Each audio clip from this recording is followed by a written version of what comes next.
Pagpalang gabi no, Luzon, Visayas at Mindanao at sa apat na sulok ng mundo. Nagbukod ako ngayon ng 3 set mga bronzes no. So ito, yan ay gagawin ko na ng necklace. Yung necklace natin, ito yung ating beads no. Yan ay dignum. Yan, so bubutasan ko na lang yan no. Kaya flex ko ito no. 3 set yung binukod ko dito. So lagyan natin to ng kwintasan na necklace. So ito yung una, set 1 natin. Yan ang hiyas ng langgam na napakadabis no. So mutya ng sitaw no, buto ng sitaw.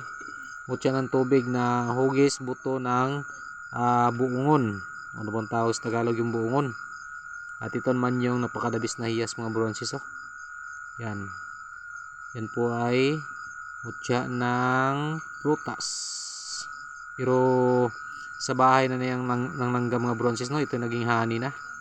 Ay napakainam no, napakalutong nito. So yan yung sitwa natin. May kasama isang talangka at saka may isang uod rin no. At yan ang uod na crystallize na yung mga bronzes no. Yan.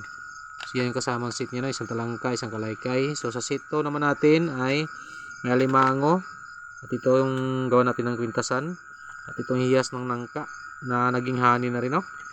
Sa loob ng kain natin nakuha yan. So pinabilog lang natin. So yan yung mutya ng honey. May isang puki.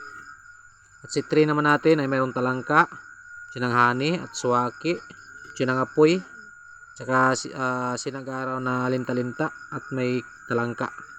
So yan mga bronzes ay napakainam no. May mutya pa ng labong yan. So andito lang mga bronzes. Thank you for watching. God bless to.